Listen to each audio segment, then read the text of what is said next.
hello there. I see that you're back for some more content.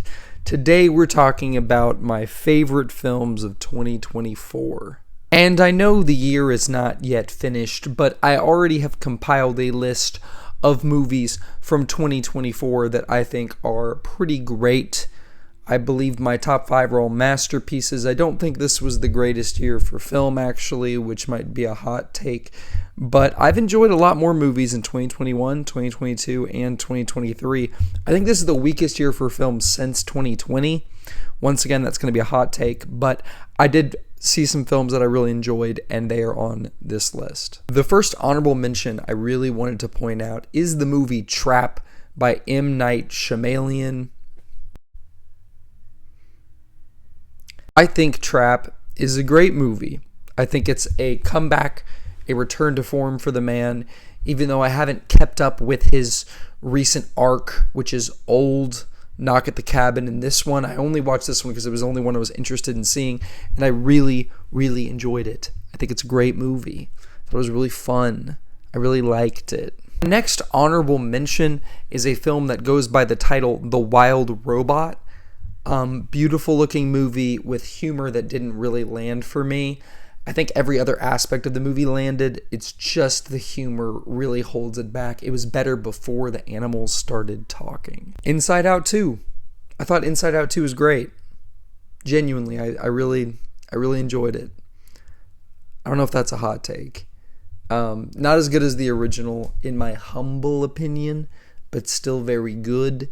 And I think the addition of the character Anxiety just justifies the movie entirely. That character is done so well.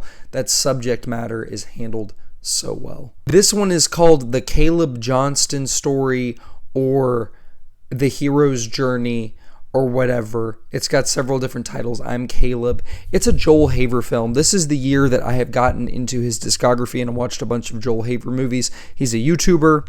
A lot more popular than me, obviously, and he's making movies. He's trying to make a movie every single month, like 12 movies in 2024, and this is the second best of those films. You're going to see another one when I finally get into my top 10, but I think this film is awesome. I really like it. I think it's very depressing in the best way possible. And finally, we can't do a 2024 video without mentioning Anora, because Anora is a film. It's a movie. I think it's much, much better as a comedy than it is as a drama, which is kind of weird that it's lumped into both camps. I can see why, but I think it's just way, way better as a comedy. It's freaking hilarious. It is not my favorite comedy of the year, as you'll see when I get into the top 5, but it is really, really funny. At number 5, I have the film Joker Dose, or Joker 2, a movie that every single person besides me really hates. Really hates this movie, and I thought it was great. I really enjoyed it. I think it's very moving. I think the way that they're kind of undoing the Joker character was really interesting, and I think it works really well in the context of today. I think it's has better social commentary than the first one. I don't know if the first one even had any social commentary, but this one feels like a social commentary. It's also a musical. Lady Gaga was great. Joaquin was great. The cinematography was great. I really liked the music. I think it worked really well in the context of what this weird movie is. It's a weird movie, and I think it's a very, very effective one. Coming in hot in the number 4 position is The Text by Joel Haver. I think this is the tightest movie he's ever made. It's under an hour in runtime, and it's also super effective, both in terms of being a comedy and being a drama. Really love the set of this one. I love the location. I think the actors are good. I think it's a really tight script. It just works. The music hits. Comes really organically in the film. It's really cool the way they use music. The movie has a score. The way that works is pretty neat. Really cool stuff. It's like one little joke taken into the length of almost a full-length film, and it works really well. Number 3 is a movie that blew my socks off. I saw this by myself in the movie theater and had an excellent time, and that is Furiosa, the Mad Max prequel to Fury Road. I love this one. I think it's awesome. It's sick. It's like the coolest. It feels like a Robert Rodriguez film, and like the guy just really cares about this world and this universe, and he's going to put all this attention to detail, and it's going to be so different from our own. It's going to be so kind of bizarre, even though this isn't really a hard sci-fi movie, and it's sick, dude. It is so cool. It's gnarly. Chris Hemsworth's performance is one of the best of the year, easily. Number 2 is a movie that has a very similar color palette, and that is Dune Number Dos.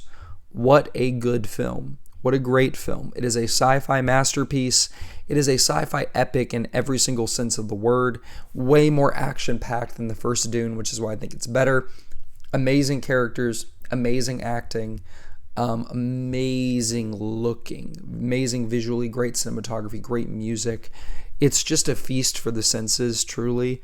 And it's one that I would want to feast on again sometime soon, because I really like this movie. And my number 1 blew me out of the water, like a more shocking movie watching experience than anything else I saw this year, and that was Hundreds of Beavers.